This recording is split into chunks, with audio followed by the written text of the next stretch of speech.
Hey, and welcome back to Game Talk. I'm your host, Am, and me on today I'm joined by Connor Hey guys. and Mike. Hello. And not even 2 weeks have passed since the acquisition of Activision Blizzard by Microsoft. And we have another huge acquisition now, granted not as huge, but still pretty It's kind of weird. Like this would have been a huge acquisition before the Activision Blizzard one, but this wasn't even a tenth as much money. To be fair, that's as big as a video game acquisition can conceivably be. Like, I can't see that ever being topped. Like, ever. Yeah. Unless, like, Microsoft buys Sony or something Or crazy. Nintendo, yeah. But Sony has purchased Bungie, and that statement is rife with irony, I think, because Bungie, most famous for creating Halo, and Halo being the sort of poster boy of Xbox, Bungie is now a PlayStation first-party studio, and it's a wild turn of events. 2022 is absolutely crazy. This is the first, like, Xbox buying Activision Blizzard felt good to me, like, as a consumer, because I'm like, oh, all these games are going to come to Game Pass, and, like, Activision Blizzard is mismanaged in a pretty bad way, so, like, that's a good thing. Sony buying Bungie has me thinking, like, oh no, these were both bad things. Like, these are both seeing the bad trend things. continue. No, really sucks. I said this in the last episode it's just so much more clear to me now. But yeah, you did say this. Yeah, credit where credit's due. It's happening. Sooner or later, there's not going to be hardly anyone left, and they're all disappearing. Everything's gone away.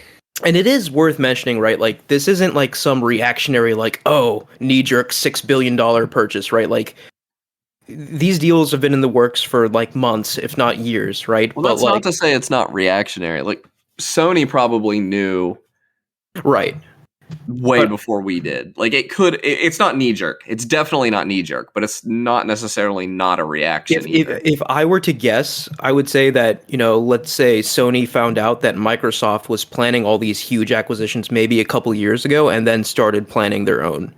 Yeah. That's how I would guess this panned out.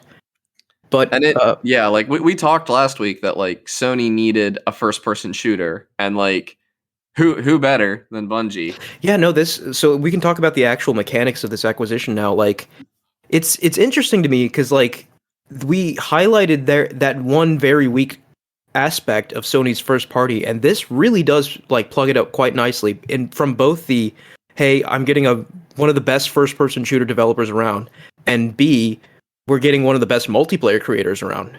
So, like, in one swoop, it's actually a pretty smart buy. The more puzzling aspect of this purchase to me, and granted, I'm all for what Sony is doing here, in contrast to, I think, Microsoft, who's going to keep games away from PlayStation. They came out and said that Bungie is free to publish their games wherever they want. And Bungie came out and said, like, we're still going to be publishing games to PC and Xbox as well. And not just Destiny, they said our future games as well. So this is really puzzling to me, right? Like, I'm glad that's the case, right? I want Bungie's games to be available everywhere. But from, like, I guess a business perspective, like, it's wild to me that Sony of all people is letting this happen. Like, you'd think they'd lock all of that down to PlayStation. Yeah, it is an interesting. I wonder if they think they're going to get something out of Bungie that they could barter, like, with Call of Duty. That's exactly what I was thinking. Like, Bungie's working on the next big IP, like their next big IP, right? And, pie in the sky, like, total random guess here, but maybe Sony has, what they've seen of it convinces them that it will be competitive with COD. And it's a sort of, like, bargaining chip, like, hey, if you keep letting us have COD, we'll let you have this thing. That's just pure speculation, but it's kind of wild to say, but if anyone can produce such a thing, it is Bungie, right? Yeah, that's kind of the exciting thing about this to me, is that, like, this could be what it takes to pull Bungie away from Destiny, which, like, I think Destiny is a pretty good shooter. I don't think horrible, miserable video game to play. Here's the thing. I don't think Bungie is going to be pulled away from Destiny anytime soon. I think they're going to have, like, multiple teams, right? Yeah, I don't know if you know this. Talent from Bungie working on something other than something as well as Destiny. I don't want Destiny to go away. I don't care. Like, people like it, but, like, to have a game that shoots as well as Destiny shoots, but is also a good video game would be extremely nice to me. Yeah, and also like I don't know if you know this, but Bungie has around 1,000 employees. Oh my god, They're massive. Bungie's huge. Yeah, I didn't know that. That makes sense though. I mean, to keep games like Destiny running, that's what it takes. but here's the thing: like, I bet half of them are working on Destiny, and the other half are working on their new IP, right? Like, Yeah. and who knows if they have even more projects in the works. One thing to look into is that Bungie is. So why did Bungie partner with Sony and not someone else, right? Because like it came out after the deal was made public that Microsoft was courting Bungie as well. Well, I think it's interesting that Bungie partnered with anybody because they've had not great luck with it. Like they left Xbox and then they worked with Activision Blizzard for a bit, and they left Activision Blizzard for what may be somewhat obvious reasons. Yeah, so it's interesting, right? Because Bungie was owned by Xbox. I don't know how they got out of that situation, to be honest. Like, I really don't know. yeah, I forget. Maybe I just forgot. I knew at one point, but Activision Blizzard didn't actually own Bungie. Bungie was independent. Bungie just partnered up, like under contract with Activision Blizzard, and they somehow got out of that contract and became like a completely free agent. And Bungie always said like they value their independence, and I think this is why the nature and language around this Activision is the way it is. Or I can't even talk today. This acquisition. Yeah, the nature and language around this acquisition is the way that it is, right? Like the fact that Sony publicly came out and said that they're an independent subsidiary of Sony, right? Like I don't even think they're considered first party, right? Like they're basically free to do whatever they want. It's just that the money goes to Sony now. Yeah, I think that's the way, and I think that is why they're putting it everywhere on Xbox and PC. This one move is very Xbox/Microsoft style, I think, in that they're seeing the value of the software first, right? They know Bungie creates this extremely lucrative live service game in Destiny, and that they're probably creating another one right now, right? And the fact that these games make bank through their microtransactions. And I will say that like almost certainly there's going to be PlayStation exclusive content. Well, it's funny you say that because, like, even before this purchase, like, but Destiny was rife with PlayStation exclusive content. Yeah, like, that's what I'm saying. Like, yeah, because PlayStation always buys that. There's Call of Duty exclusive content on PlayStation. There's like, I think Ultimate Alliance or something, or no, that was a Switch exclusive. But there was some Marvel game where you could only play it. Oh, it was Avengers, right? Where you only got to play Spider-Man. Yeah, but we don't talk about that game though. Yeah, that game's. See, that's the other thing. Like, that's the thing with Bungie. Like, not only they're one of the few developers to create massive, like, cultural zeitgeist shifting IPs back to back. Right? They created Halo and Destiny, and granted, like Destiny. I do not think Destiny is as big as Halo. It's not as big as Halo, but it's pretty freaking big, dude. It's probably the biggest live service game out there. Nah, Fortnite. It is Fortnite, yes, but like they're different kinds of. I guess Destiny is more of like an MMO. Destiny created its own sort of genre. Destiny is what an I'm trying MMO to say. Light, and I don't even think Destiny is as big as WoW was at its peak. But like, Destiny is an MMO. Like, I don't even think there's an argument to be made that Destiny is like anything but an MMO. Like, it certainly is light, but new MMOs coming out are more like Destiny than they are like WoW a lot of the time. Like, but yeah, I think just to bring it back, like I think that is why that Sony is letting Destiny and Bungie be everywhere, because they know the microtransactions that these live service games will generate will give them far more money than just keeping everything exclusive to PlayStation. Yeah. So it's a unique sort of shift in strategy for this one specific thing. And like you said, I like your idea of it being a bargaining chip too. Like, I don't know if like it's maybe it's like a nuclear deterrent of sorts. Like, obviously, I don't see that paying off, but I think I don't either, because like I think COD is way more popular. Yeah, there's no way a new IP challenges COD. I don't think it's possible. But again, if anyone could do it, I think it's Bungie. Yeah, like I think they could. They have it. They're one of the few developers I think that could create a COD level multiplayer game. Yeah. Oh, yeah, one other. Yeah, sorry. Go ahead. It's worth noting that this is not going to be the end. I would say by the end of this year, there's going to be like a few more gigantic acquisitions, though. Or no, you showed Jeff Keighley said that, didn't he? Yeah, and Jeff Keighley is a very knowledgeable person in the industry.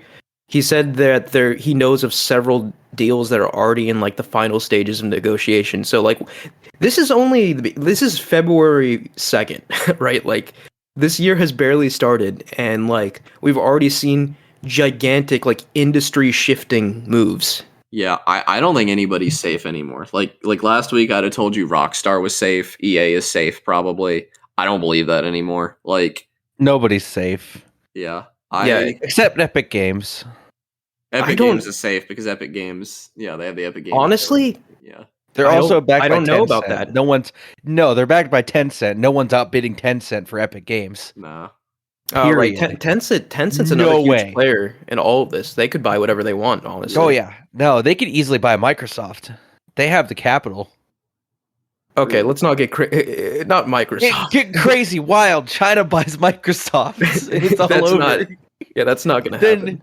Then Genshin Impact gets censored again. I mean, maybe they could buy Sony, presumably, but not Microsoft. Keep in mind, Microsoft is way, way bigger than just Xbox. Yeah, so, Sony's also way, way bigger than PlayStation. But here's the thing: PlayStation makes up most of their money. Yeah. Even though they do other things, right? PlayStation, they're a gaming company now, first and foremost. They weren't always like that, but now they are. Microsoft, software and like sales is like their biggest vertical by far, right? Like gaming's not even close to their biggest yet. But I say Windows yet, is right? Probably the most important piece of software in the world. Like So almost anything is possible, but not quite everything, right? Because I don't think Tencent's going to shell out like $1 trillion+, right? That's honestly they need to. They have Epic Games. At this point, I'm not even surprised. I wouldn't be surprised anymore. I did see an interesting news post I think earlier today that EA is looking for acquisitions as well. Not looking to sell, looking to buy. So I don't know if that means like EA is seeing themselves as like another big sort of pillar in all of this when all is said and done. But like I do think that EA, like even that being said, like I feel like if someone rolled up to EA with a large enough truck of cash, anything is fair game. But yeah, what if EA buys, Take-Two, Rockstar, for example? That would be that'd be crazy. God, that would that makes me worry. Here's the thing. I mean, I'm already worried about the state of Kerbal Space Program too. But I think that IP changing hands, and it would have me terrified. I think out of everyone, all of these big players buying people, I think I trust EA the least to manage that well.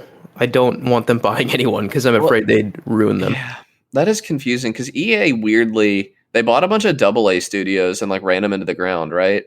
Yes. But like they've actually been pretty chill with their indie studios. Like EA has been a very good indie publisher. Well, I don't know how good the deals have been, but like didn't EA publish It Takes Two? Like yeah, so I think EA, Take-Two, Ubisoft probably up for grabs. I know like this is almost like a part 2 of last week where we just speculate on what could happen, but like From Software, Bandai Namco, I feel like they're up for grabs, if I'm being quite honest with you. You just said Bandai Namco. Yeah, they own From Software. I know. It's Bandai Namco. Bandai Namco. Okay, listen here. I have not I'm like out of it right now. I'm like totally out of it. I'm totally So but yeah, Bandai Namco is absolutely one I could see getting bought. I agree with you. I could see Sony scooping them. I could see Sony scooping up From Software for sure. I could see Sony scooping up Sony. Scooping up. I always say words right. Definitely heard Sony. I could see Sony scooping up Square Enix as well.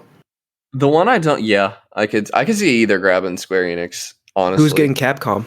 Yeah, I hope none of this happens. God, this sucks. We're really creating the Avengers of terrifying gaming. See, like this sounds like wild speculation, but like this is totally all on the table now. Like this is the only one I think is safest. I think Take-Two is a lot less likely to be. I mean, GTA 5 alone makes but so does Call of Duty. Yeah, I know. Like, right? Like, all of your arguments are void. I do not think PlayStation could afford to buy Take-Two. I think Microsoft maybe could, and that would be if you have Take-Two and you have Activision Blizzard, that's game over. Like, So just to put this into context, right? Like just how much things are escalating. So Sony bought Sony bought Insomniac Insomniac. for $200 to $300 million. Now they buy Bungie for what? Like it was like point some billion. Nah, I think it was 4 something. I think. Yeah, that's still like several degrees higher than like the scale we're used to from Sony, at least. It was only 3.6 billion. Okay, 3.6 Only? billion. So Yeah. only Well, 3.6 billion. That's like not even a 20th of how much Microsoft paid for Activision Blizzard. Yeah, like, that is wild. But consider here, like, also like consider the fact, what are they paying? They're paying 3.6 billion essentially at this point for Destiny, right? Like that's what it is right now. Obviously, it's not going to Yeah. stay that way, but it's just wild to me that like that's how valuable they see, I guess, Destiny and Bungie's developers, I guess.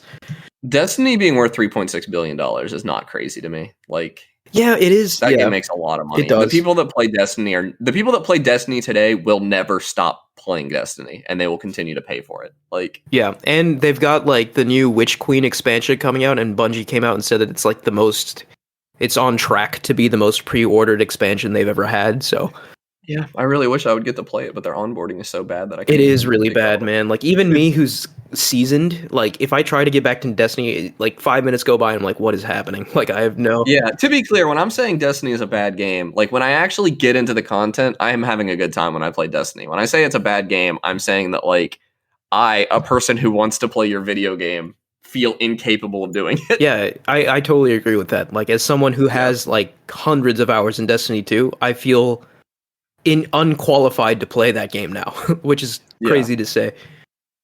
But I do want to highlight one particular thing that was said about Sony and Bungie specifically. Sony mentioned that they're very interested in Bungie's internal tools and how they can shape and help the wider Sony first-party studio. So I can't help but wonder, and this is selfish of me, I'll admit, I can't help but wonder how much of that is like Bungie's multi-platform experience Is bringing Destiny to PC. That's an interesting thought, but like they already have Nixus for that. I was thinking more of their experience with like multiplayer gaming in general, maybe, or maybe like. Well, I mean, yeah, but Sony doesn't have a bad track record with multiplayer gaming. Like they don't, but like they don't have any smash hit multiplayer games. yeah, I guess I just mean from a technical perspective. Like you made it sound like it was a tool set. It is a tool set thing. The Uncharted 3's multiplayer wasn't good, but it was functional. Right, and it is a tool set thing. But to what that tool set is, we can only speculate, right? Like so. So Sony mentioned that was one plus they were getting from them, and interestingly, a plus that Bungie mentioned that they were getting from Sony. And what made Sony attractive to them as a buyer is that they're interested in Sony's multimedia capabilities in that they want like Destiny to be like a TV show or a movie or something like that. So they want, I think another reason they went with Sony is because Sony has the infrastructure to sort of facilitate that sort of goal, right? Like to facilitate Destiny's eventual multimedia presence, which is interesting, right? Like as someone who has spent a lot of time in Destiny, across Destiny 1 and 2, there is really good lore there. The story is not really that engaging to me. Some people would disagree with that. So I don't know like how well a TV show could work, right? If it follows the story of Destiny. Now, if the TV show is just set in the world of Destiny and is in a totally original show, I guess that could work, right? Like there's lots of lore there that they could pull from, but I'll say it. We're all thinking it. If Nathan Fillion is in it, I'll watch it. Like, yeah, that would be cool. Yeah, that's all it takes. Although I think he's dead in Destiny now. That's not a spoiler because I don't actually know. He is, but okay, that's a spoiler. Well, then it is. I mean, like, come on, like that was like several expansions ago. Okay, but yeah, like if it's a side story and Nathan Fillion is in it, I'm there day one. Especially after how good Arcane was, I'm willing to give a lot of things a shot right now. Yeah, I mean, like but the thing with like Destiny, the lore of Destiny spans like eons, like tens of thousands of years. So they could literally cherry pick any time period and make endless content out of it. Like they've really done a good job. It's a really unique case, right? Like, 'cause I feel like the lore of Destiny is actually top tier, like very competitive with like the best lore out there. but like the execution of the story has been like kind of meh, at least in my opinion. I was gonna say, like, I can't argue with you because my experience playing Destiny, I don't know any of the lore, and I've played like 30 hours of Destiny 2. Like, Yeah, that's the crazy thing about Destiny lore. The barrier to entry is so freaking high, right? Like you have to read like every item. You have to like it feels higher than Dark Souls.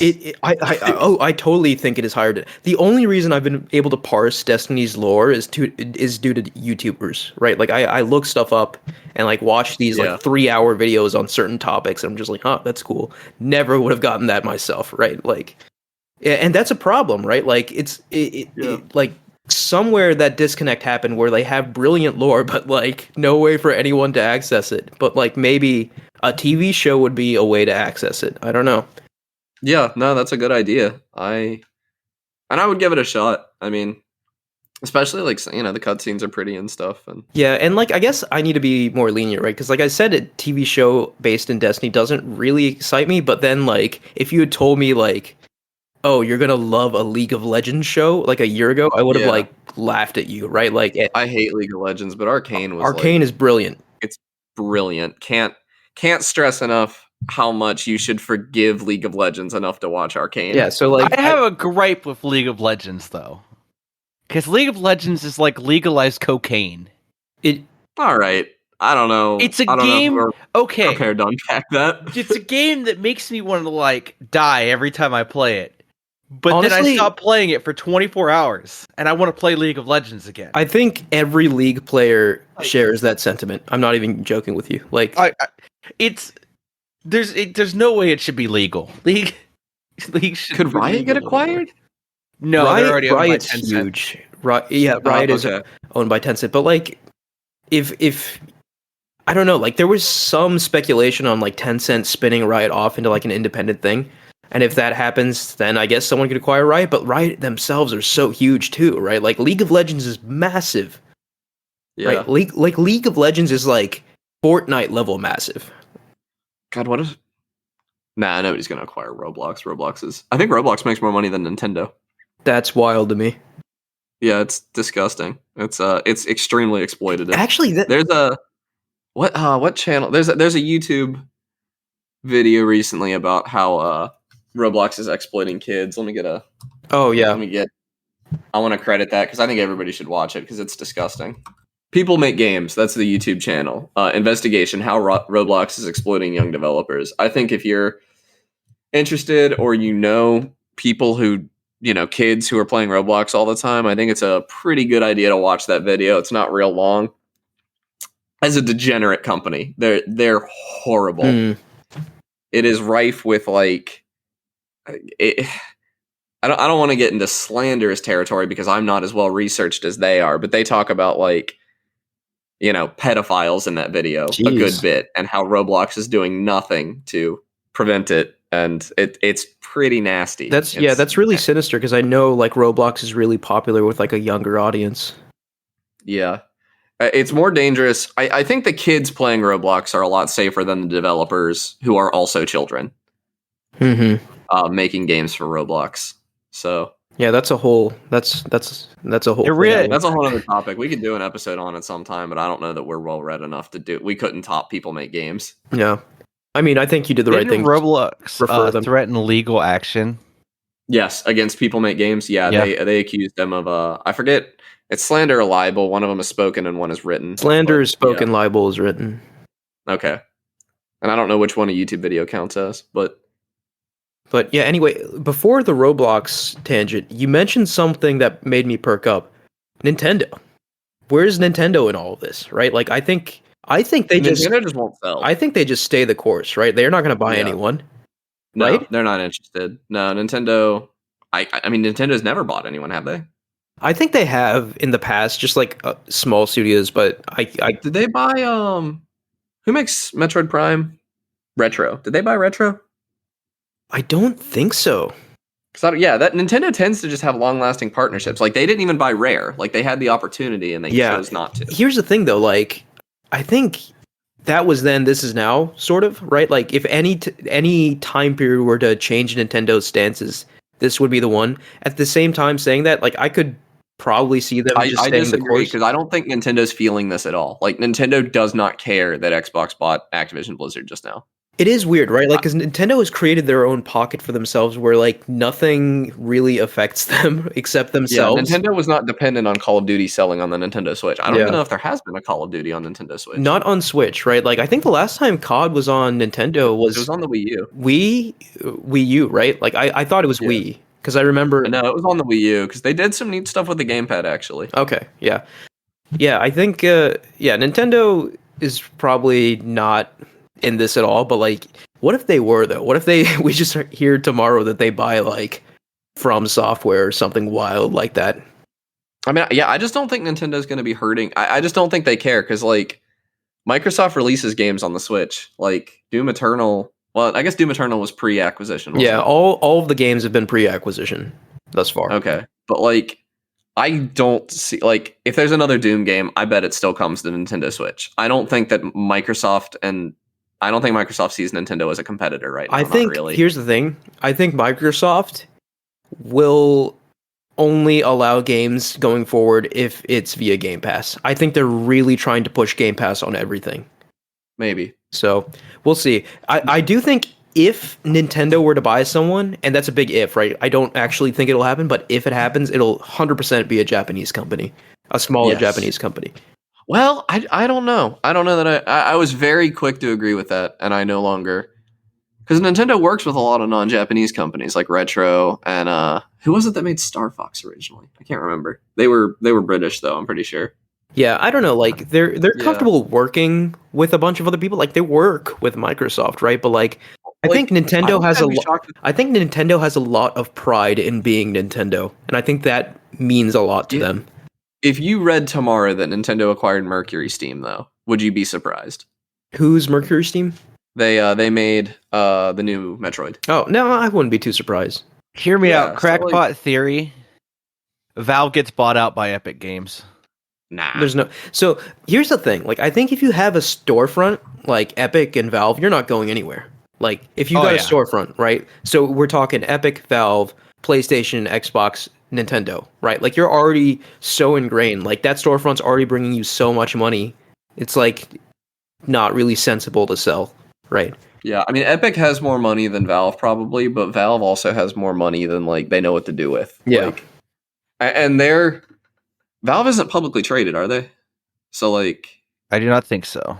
I do not believe they're beholden to stockholders, and like Gaben kind of just seems interested in like doing stuff he wants to do with that company. So I don't see him ever selling it. Like he wants to make VR and he wants to make the Steam Deck, and like they're just kind of playing around with stuff. Yeah. Like it doesn't even feel like.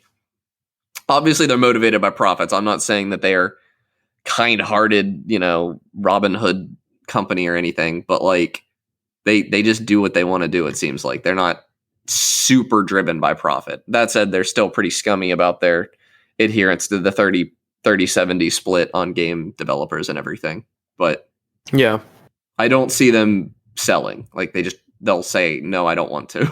Yeah, I don't. Yeah, like, I maintain that like if you got a storefront, you're probably not going anywhere Yeah. unless No, I don't agree with that unless. because EA has a storefront. I could still see EA getting. Yeah, but it's not like on the level of any of the other ones I just mentioned. No, but it exists. Neither is Epic. Epic, I mean, user base wise, Epic Game Store is not on the same level as Steam. Yeah, but Epic, you have to factor in like Fortnite, right? Like so. Yeah. I just don't think it's fair to use. Oh, the storefront wow. ownership. This news just popped up on my phone. Oh, this is interesting. It ties in so well.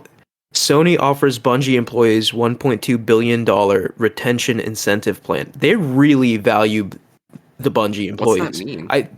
I think it's a plan to say like, hey, if you stay at Bungie, we're gonna, bump up your pay a lot.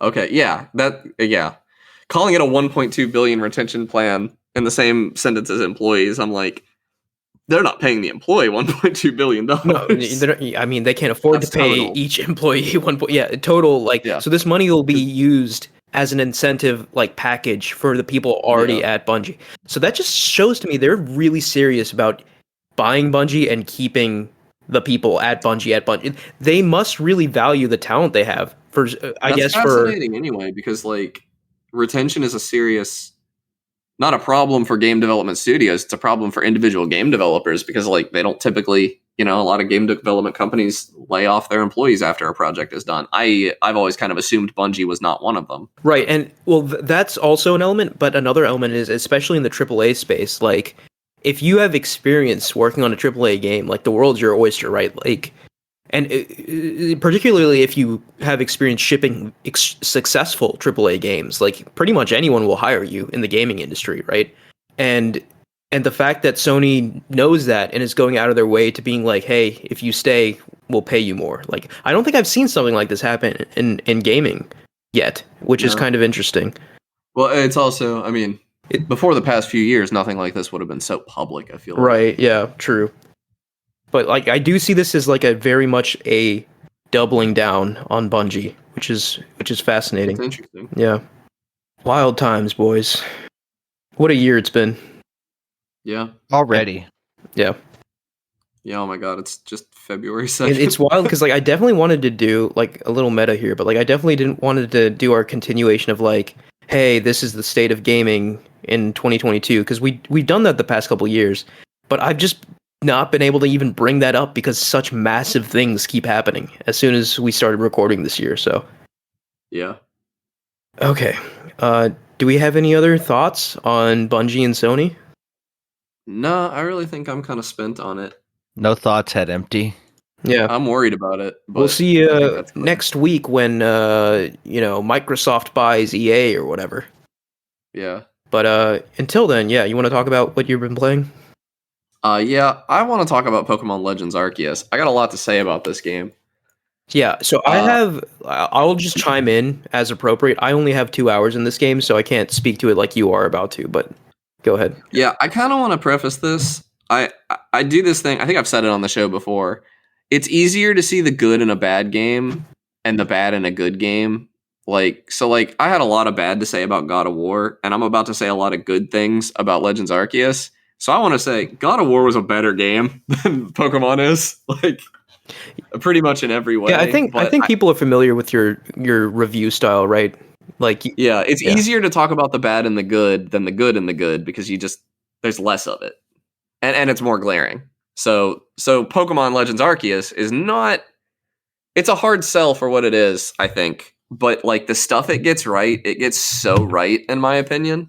So Pokemon Legends Arceus for the uninitiated is the newest Pokemon game. It came out Friday, I think. Yeah, and we're recording on Wednesday.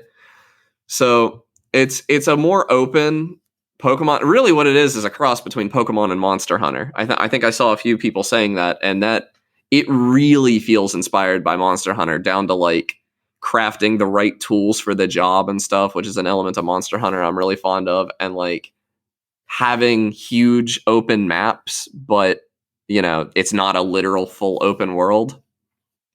And I think in that comparison, Pokemon actually looks pretty good. It does a good job with its maps. It's interesting. The moment-to-moment gameplay is interesting to me. You're going around. Your goal in this one is to complete the Pokedex, but the Pokedex is a bound notebook because this is the first ever Pokedex. This takes place in the past before much Pokemon research has been done. Yeah. And your goal, you have to do more than catch a Pokemon to complete its Pokedex entry. You have to catch it. You might have to catch a few of them. You have to battle a few of them. You want to see them use specific moves or catch them in certain ways. Yeah, you really feel like a researcher in this game more than previous games, right? You're actually and I think that learning about works Pokemon for me in a lot of ways. I like it a lot. But it does kind of feel like, hey, we made a lot of systems and stuff, but we didn't really make much video games, so we kind of padded it out by making you grind out the system a lot. Because, I don't want to go catch a dozen Bidoofs, yeah. And that very early game, you have to do that, and it feels kind of bad. Yeah. But the later in the game you get, the more you can, catch a variety of Pokemon, and, the later Pokemon you discover have more battle-based objectives about them. I will say, I'm very eager to get past the tutorial phase of the game because it's such a slog. I think, it is a very. Long I get tutorial. it, but please, it's 2 hours. I know. Granted, I some of it was necessary because like this is so different. Like a lot of times in a Pokemon game, I'm like, man, stop with the tutorial. I've played a dozen of these things. I don't need it. It is different, and In I this game, like appreciate. there were systems I didn't know about. I appreciate the tutorial for the new systems, but I'm still just like rolling my eyes at like, oh, do you know how to battle Pokemon? It's just like, nope, never did that before. What's It's interesting like, about this game, and correct me if I'm wrong, but it actually shows you the type chart in this it game. does. Like That it was really literally interesting. just Yeah. it put the type chart on the screen, and I was like, oh my god, I don't like. Obviously, this has always been there, but I don't think they've ever literally shown it in such a way. Yeah. In such a hideous way, because that type chart is like really intimidating. Yeah, I think I just got to the part where I learned about like strong style and speed style or whatever. Yeah, I think that's really cool. Like, I don't know that incorporates into a mainline Pokemon game super well. Like, there are a lot of people that are hoping this is like the future of Pokemon because it's so much more interesting, and I don't really agree with that. I think there are a lot of mechanics in this game that are going to be one-off. I think they took out EVs and IVs too for this game. They did not. There are EVs for sure. Because I picked up an item that said it increased an EV. Okay, so maybe it's IVs. Maybe. Yeah, I definitely know one of the Vs got taken IVs out. because they replaced it with alpha Pokemon and like big and small Pokemon. Mm-hmm. So like you can just be wandering around and like the only way to identify big or small is literally visually. Like if you see a Bidoof that looks bigger than the others, that's a big Bidoof and it's going to be a little different. That's funny. And sometimes you have a mission that's like, or a Pokedex task thing that's like, hey, we need you to catch 3 big Bidoofs or 3 small ones. Yeah, so I think this explains, like, I was in the field just exploring, like, obviously very early on, and a gigantic Rapidash appeared and just, like, one-shot my entire team. And they have, like, big red eyes, and they, I believe, just have better stats than the others, and they're also going to be way higher level. But I think they have permanently, like, an alpha has a higher potential than others as well. But yeah, one thing I found really cool about this game, right? Like, you're very much active, not like in other Pokemon games. Like, Pokemon can attack you physically, like the trainer. Like, you actually have, like, a dodge button, which is wild to me. Yeah, the boss fights are really weird. They feel like baby's first Soulsy a little bit because you have iframes during your dodge.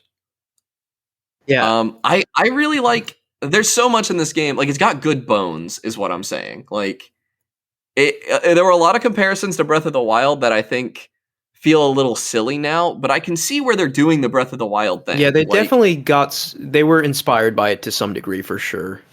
Like there are moments in this game that feel the way I felt in Breath of the Wild, where I'm like seeing a location and I'm like, oh my god, I know where this is. I saw this in Pokemon Diamond. Like this is it thousands of years ago, which is kind of the inverse of Breath of the Wild, but that's there and it feels good. But I think there are people who like Breath of the Wild is constantly giving you stuff for exploring.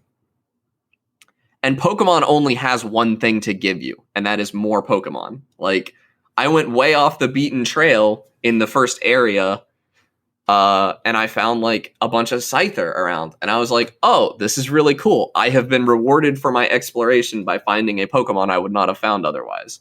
That's the only reward you're ever going to get. That's all the game has to give you.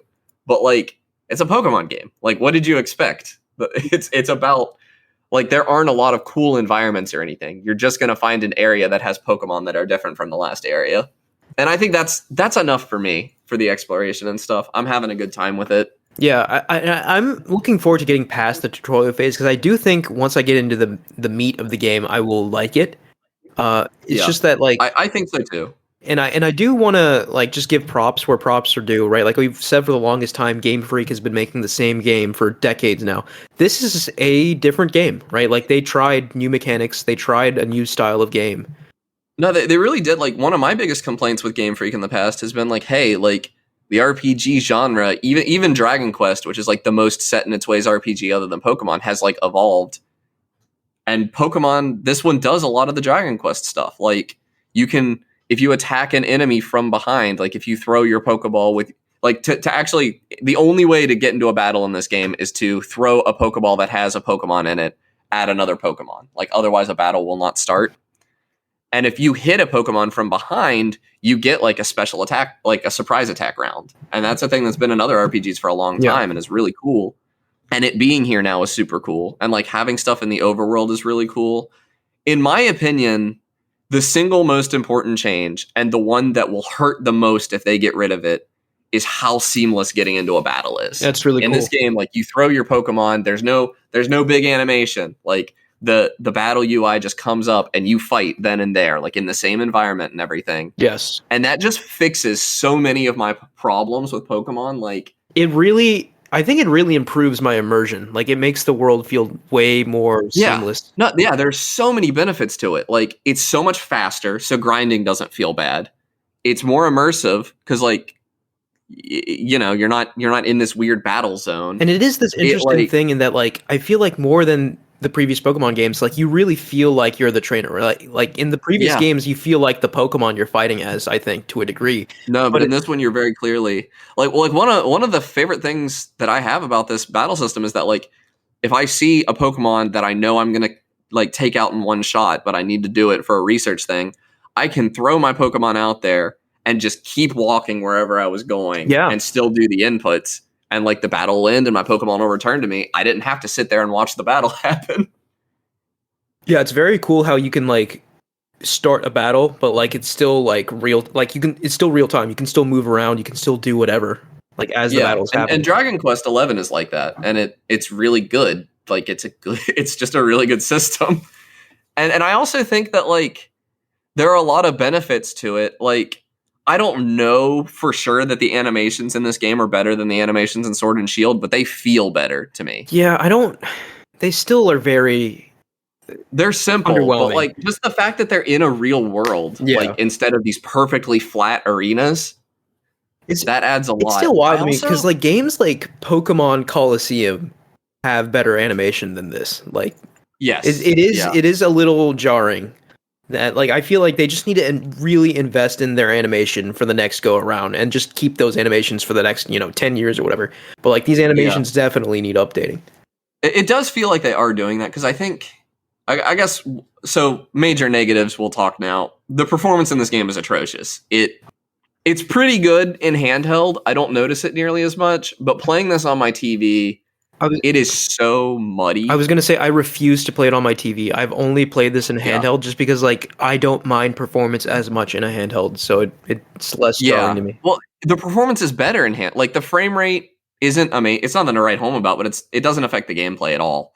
And, like, you don't notice the resolution scaling on handheld, but when you're playing on a TV, it's really, really bad. It looks like a 3DS game. Like, it gets so pixelated. It gets muddy. It actually kind of hurts my eyes sometimes and makes me a little motion sick. Like, the frame rate drops to nothing. And I think a part of that is because they've future-proofed these Pokemon models.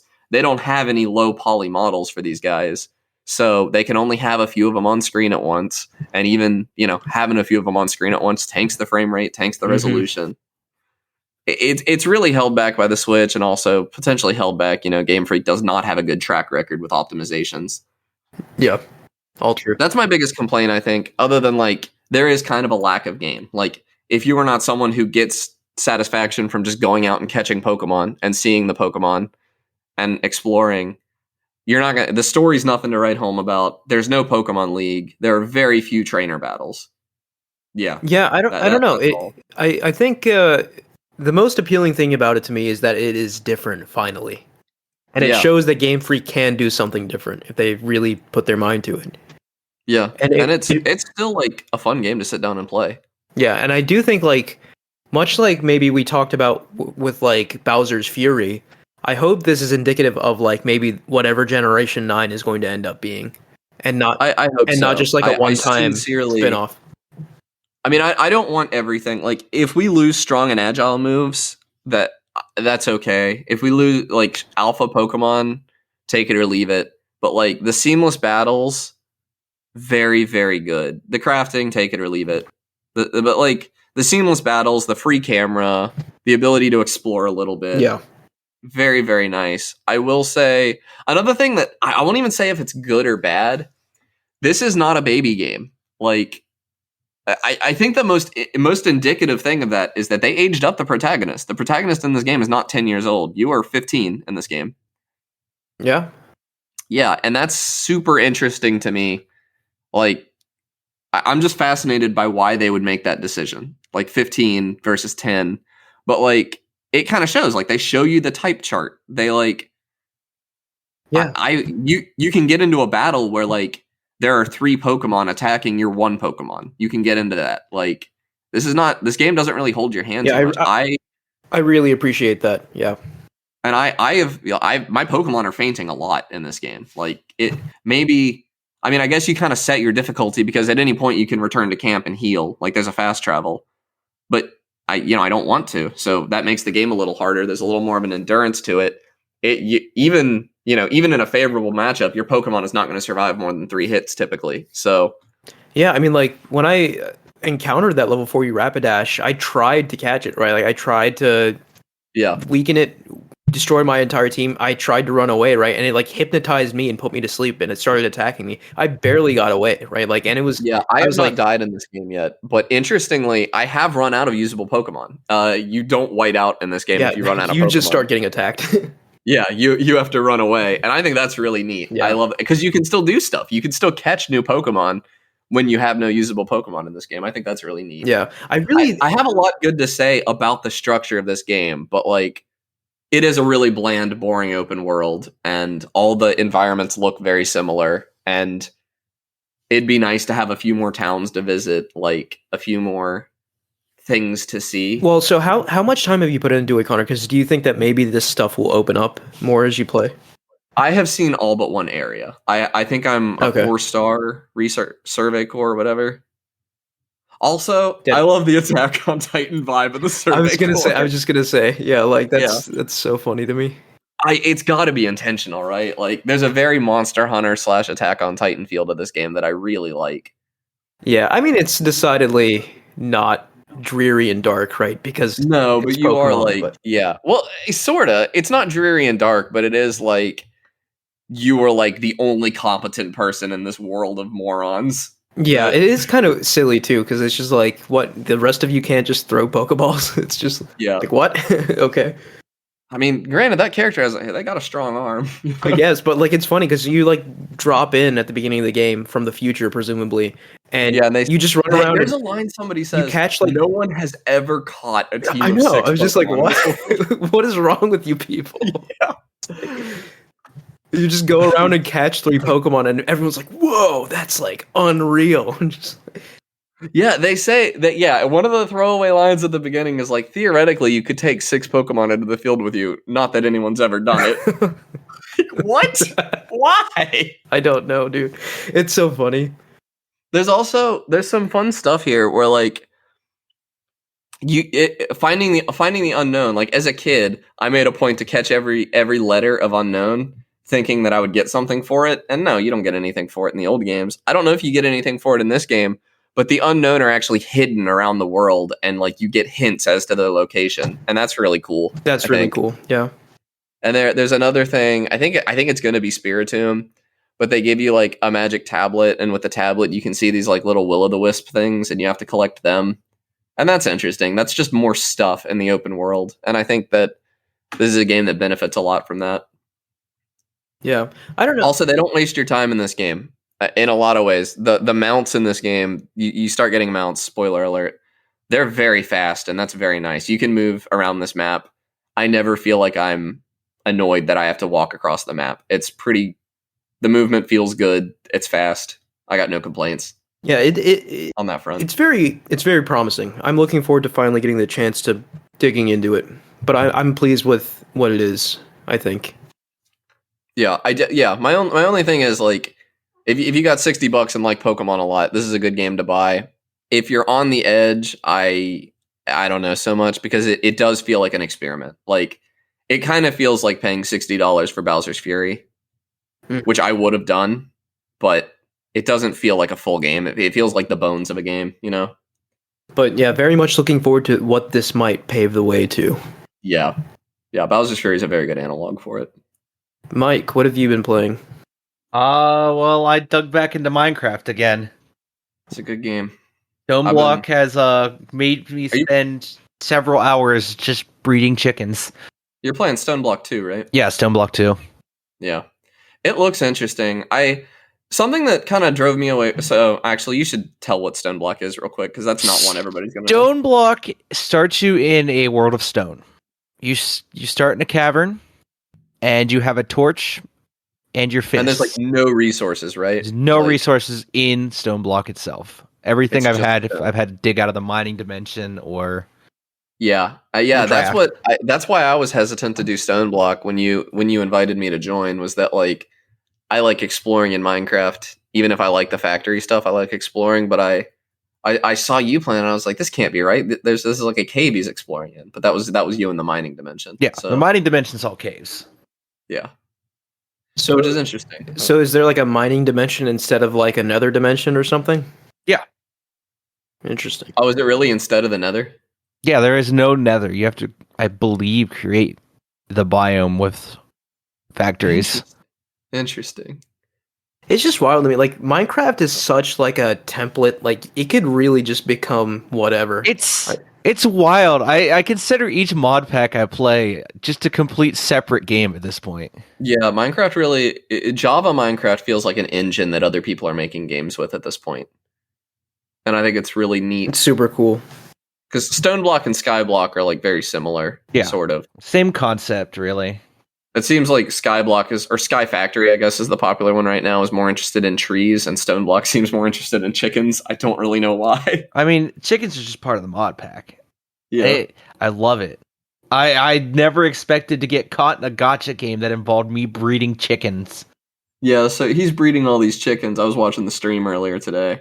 All the chickens lay different resources. What? Okay.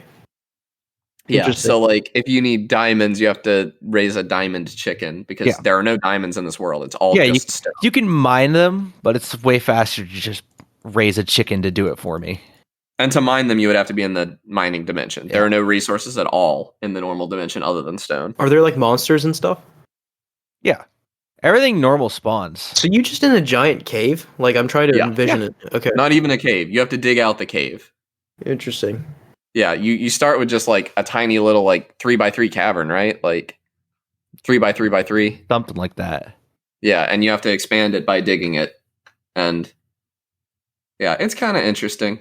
I don't know if I'm gonna hop on the server or not. I'm itching for a mod pack myself recently, but I don't know that Stoneblock is really appealing to me too much because I don't know. If I wanted to do like it feels like a factory stuff sort of thing, and if I wanted to do the factory stuff, I'm just gonna play Dyson Sphere or Factorio or something. Yeah, I don't think I've dug into factory yet. Like the majority of what I've been doing is just basic automation to enable my chicken production better. Yeah. But I've I watched a little bit of it. I liked what I saw. It looked interesting. All right. I guess I can go next. So I did play a little of Pokémon, right? And I did play a little of Uncharted: The Legacy of Thieves collection as well. I think I played like around 3 or 4 hours of Uncharted, and let me just tell you, Uncharted 4 is a fantastic game. Like, and it's so great to play it on PlayStation 5 at 60 frames per second. They even have 120 frames per second mode as well that I dabbled with, and the game feels so incredible at that frame rate. And so this game, it packages together Uncharted 4 and Uncharted: A Lost Legacy together. And if you own either of them, it's only a $10 upgrade for both of them. So in addition to the frame rate and resolution changes, they've made like slight graphical improvements as well, like improved draw distance and that sort of thing. So it's just Uncharted again, right? Like and just playing through this game again, right? Like I love Uncharted. It's one of my favorite series. And I guess slight spoilers for Uncharted 4, right? Like Uncharted 4 is the end of Nathan Drake's story, but playing through this game, like I just had the thought like I really don't care. Just make another Uncharted game. Make Uncharted 5. I'll be there. Like, please. Like, I just need more Uncharted games. Yeah, I definitely think that Uncharted is Naughty Dog's best property. I love the Uncharted games so much. Yeah. Honestly, it's funny. I couldn't tell you what happens in any individual game, but like, I love them all. I love all 4 of them. Well, yeah. I haven't played. I even like the Vita one. What was that? Golden Abyss. Yeah. That was a different studio, but it was pretty fun. And yet, like, Uncharted can work without Nathan Drake, right? Like, they proved that with Uncharted: The Lost Legacy, but it's not the same. Like, Uncharted: The Lost Legacy is a fine game, but Nathan Drake, I really believe, is what makes Uncharted. Yeah, so, like, he's so lovable. He's just... Yeah, like, who is it? Nolan North, right? Like, he just nails it. He just absolutely nails it. Like, he was born to be Nathan Drake. Like, Yeah. and he's great too, but like Sullivan and Elena, they're like all so classic at this point. Like, I just get a big smile on my face whenever they enter the story. It's just like, I love these characters. Like, and like The soundtrack too. oh yeah, the soundtrack is, and just everything about those games, like, I'm in love with. And it's just like, yeah, it had these games had their time in the sun, right? Like, they were a shining beacon in the somewhat bleak PS3 era, I think. Yeah. And obviously we got like a massive like finisher with Uncharted 4 and like a sort of follow up with The Lost Legacy, but like I'm so ready for another new Uncharted. Like it's and I'm totally fine with them like contriving some story reason to get Nate back into it, or even if it takes place like some time in the past, right? Like I honestly, it's a played out trope. I would be fine with a next generation, like it's their daughter doing stuff, and Yeah. like if Nathan is in it, but you're not playing as him, like it's not his story, but he's in it. yeah, I guess I'd trust Naughty Dog to do that. It's just that like I have such an attachment to Nathan Drake. Like I would definitely miss his presence if that were the case, but like at this Yeah, point, I would definitely want him to be there. Yeah. But I wouldn't need it to be about him. yeah. Yeah, I just Like I mean, yeah, like he could even be like he could be the Sully. Like yeah, at this point I'm just like, just give me Uncharted 5. Like Yeah. I just need it. It's just even Uncharted is one of those games that I would play it well into it not being good anymore. Like if they just kept making them. it's just yeah, I think well, I don't know. Like here's the thing though, like if Naughty Dog doesn't make Uncharted 5, which I think is the likely outcome here, I'm going to be a little hesitant because I think the combination of Naughty Dog Uncharted is a magical thing, but I am willing to give it a shot at least to see what it's like. I mean, have you played Golden Abyss, right? I played it for a little bit. I didn't beat it, but I did enjoy what I played for sure. I beat it and I liked it, and I thought the ending was a little stupid, but it lost a lot of points because they made it be a showcase for the PS Vita, Yeah, and it had to do a bunch of like dumb touchscreen, back touchscreen stuff. I believe that was Sony Bend. Yeah, they did a good job though, and I mean, gorgeous game as well for the PS Vita. I remember like being shocked at how good that game looked. Yeah, and it is an interesting thing too, because like I think Microsoft is making an Indiana Jones exclusive now, right? Like, and that's basically just Uncharted, right? Like, It is, yeah. so I think it would be a good idea, Sony, if you kept up with Uncharted, it'd be a good competitor for that sort of thing. And plus, there's nothing quite like Uncharted, right? Like, yes, Yeah, that has Sony me makes a wondering, bunch like- of like, narrative-based third-person games, but there's nothing quite like Uncharted. No, nothing does it quite as well. Tomb Raider tried the Tomb Raider reboot. Tomb Raider and it, is good. I enjoy those games, yeah, it but they're not succeeded in a lot Uncharted. of ways. It is. I will go as far as to say that the Tomb Raider games like are really good, but they are not as good as Uncharted. Not quite. Yeah, Uncharted. They lose a lot of points for being modern AAA games that have to have the stupid crafting and have to have the stupid progression. And Yeah, Uncharted's just got that special sauce, and I hope it comes they're back. extremely focused on what they do well, and what they do well, they do really, really well. Yeah, and it's not like I said, it's not like you're like captivated by the story or whatever, right? It's just like you just feel good playing it, right? Like it just feels like an adventure. It No really game does. does set pieces like Uncharted. Well, that either. yeah, we've covered that over and over on the podcast, but like Yeah, but I will belabor the point. Like Yeah.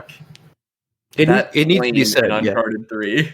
yeah, that was just jaw on the floor the entire time. Yeah. And yeah, the set pieces in 4 are more subdued, but like it's They still are. like The absolutely story's wild. better in 4 than it is in 3, Yeah. though, for sure.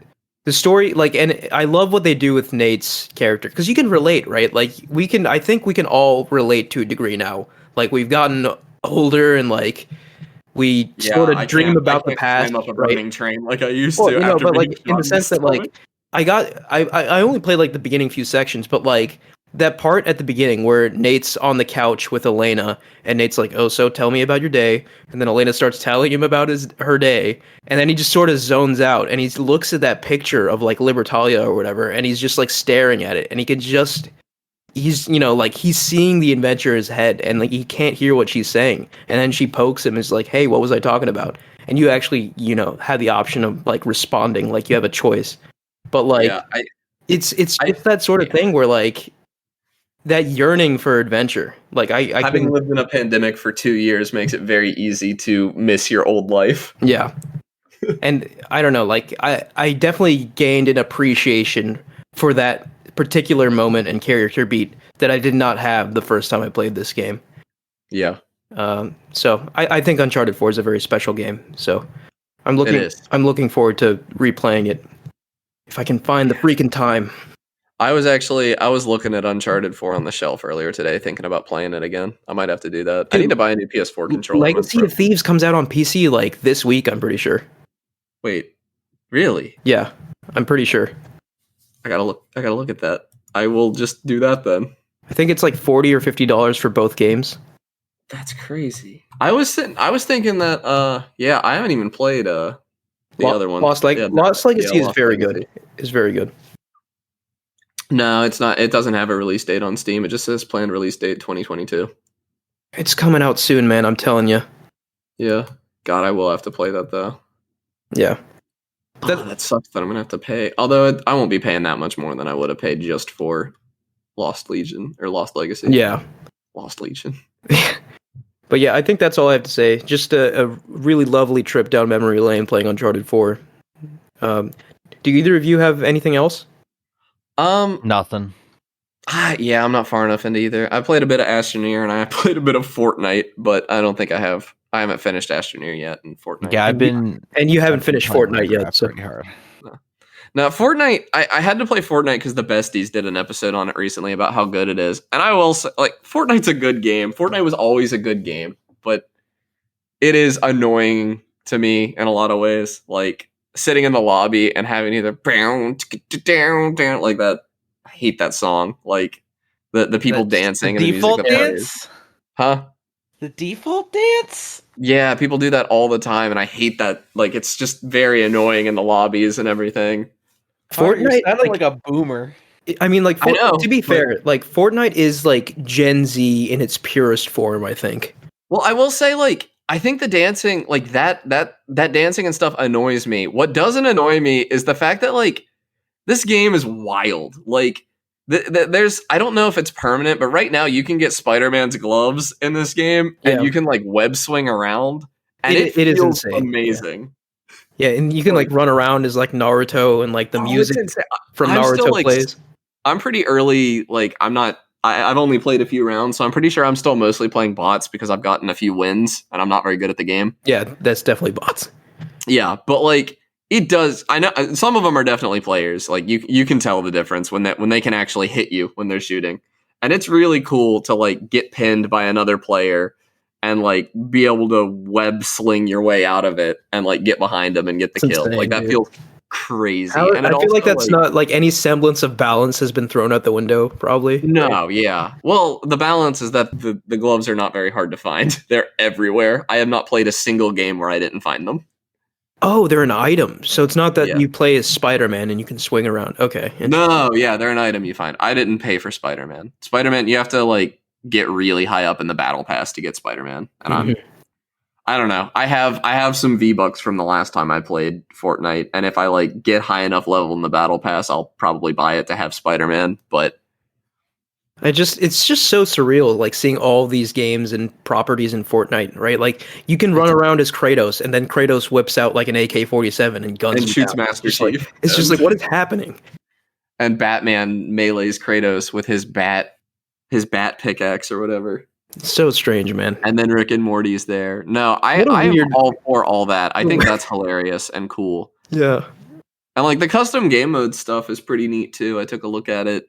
Like there's a lot. It's not just a battle royale anymore. There's a lot going on. I didn't play the Among Us knockoff because I think the odds of me getting annoyed at children is like 100% if I were to random matchmake an Among Us game mode. Are you telling me you're not already annoyed at children? I mean, I guess I am, but like not as much as I would be if I had to talk to them. All it took was a couple months and a couple years in suburbia. And Connor, I love that. Hey, I like the kids in my neighborhood. They're all pretty cool. Connor's sitting on his porch yelling at the kids as they go I don't across talk the to lawn. them, and they don't talk to me, and that's the ideal relationship Mhm. for me and the neighborhood kids to have. So, but no, the kids in my neighborhood don't annoy me at all. It's just I think on Fortnite, the story would be different. Oh yeah, for sure. Or really any online like shooter, to be honest. I think if I'm playing Among Us with my friends and they call me sus, that's funny. If I have to hear children say it to me, I'd be annoyed. Oh yeah, that'd probably be the only thing you hear. Yeah. All right, I think what would be the first time I've been called a sussy baka? we actually did end up talking about Fortnite, which is really funny to me. But Yeah. You're not talking about Among Us. Ain't that just the way? all right, I think that's going to do it for us this week. Thank you all for listening. You can follow us at @podcast Game Talk on Twitter. Please like, rate, and review us on any podcast service you use, including Spotify, SoundCloud, Apple Podcasts, Google Podcasts, etc. Please click the link in the description of the podcast to join our Discord and talk to us there. Thank you, Connor and Mike. Yeah. See you guys next week. See you next week. Bye.